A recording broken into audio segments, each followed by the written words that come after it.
Is there anything more boring and cold in winter than living in a town like Vaxjo? Yes, let me tell you.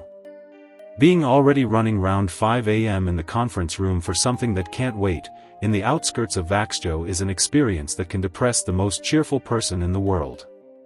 I realized of that listening to my colleague's voice shut off with Sven's voice as I looked perplexed through the windows. The street lights apologetically mix with the still darkness outside, making me feel the weight of my aching body. I guess I just miss home and I miss my bed. My bones slightly protest longing for the softness of it. My eyes drowsy and tired can't even blink. You can't rest as fully as when you are at home. My head slyly hurts. How many days and nights have my Swedish colleagues at FF Centralbyra been gathered there for something that can't wait much? Too many perhaps, many more than they would wish certainly. And how many more will they have to go through? I contemplated Sven addressing his speech to us, thinking in how he is livening things up. Thinking on how fortunate I am to have met him. Sven is undoubtedly one of a kind. One of those people that could really make a difference and change the world, as they say.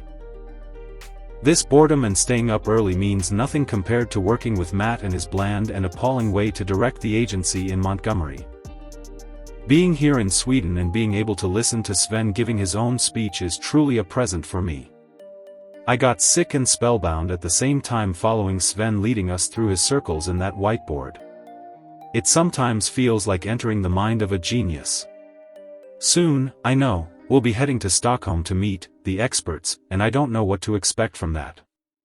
Do I want the time in Stockholm to run fast, or shall I take it as a priceless chance for me?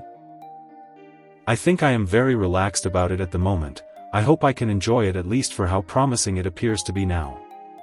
In the meanwhile, I just got lost on Sven's circles again and again, backed up on his way of making logics infallible.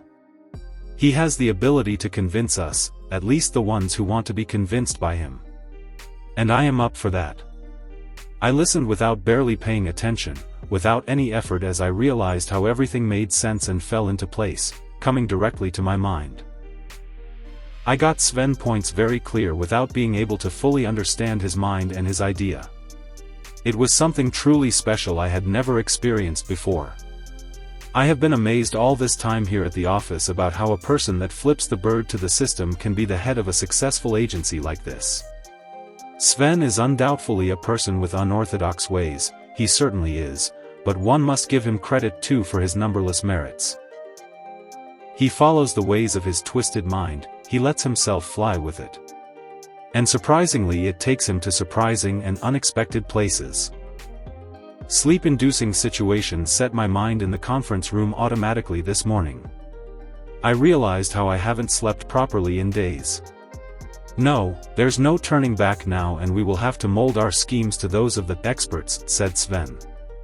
Sven hates it, as he clearly made it out this morning.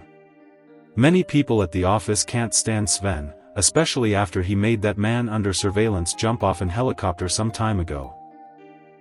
I have been only a few days here in Vaxjo, and I have heard of that story and of some others that surprised and made me smile at the same time.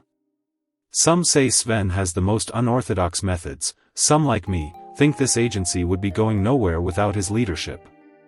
The truth is, the stats say under his leading they are being very efficient. So even if his arts are doubtful, no one dares to admonish him for his decisions. Especially when his success has been in the press before. Sven thinks Sweden would have been a world power if they had only ruled out social democracy and pious paternalism. Then he considers himself apolitical. He laughs his ass of the lessons Sweden and Scandinavia has to give to the world. He many times wonders about what is special about Scandinavia. Nothing, he uses to say. He thinks Scandinavia is wealthy because there are natural resources and low population. We are laughing stock for many, he concludes. Then people in the conference room starts to feel uncomfortable and sigh. I feel bad sometimes when I wish inside more stuff comes out of his mouth, cause it truly sounds music to my ears. We don't have people like Sven in Montgomery for sure. Not as funny as him though. He is funny without intending to be funny. First his ideas sound mad, then they settle down and end up making all the fucking sense. These days are definitely a blessing for me. I just listen, see, and learn. Sometimes I try to bite my lips to avoid laughing. Sven is not the typical Swede. Sometimes he gets angry and swears like a Latino just when you least expect it and there's no reason for it. Then other times he is as cold as stone, showing no emotion. He, like an old veteran, has been on and back from thousands of wars. If he is quiet and silent, it may be because his twisted mind is drawing out things, outlining something, made in Sven.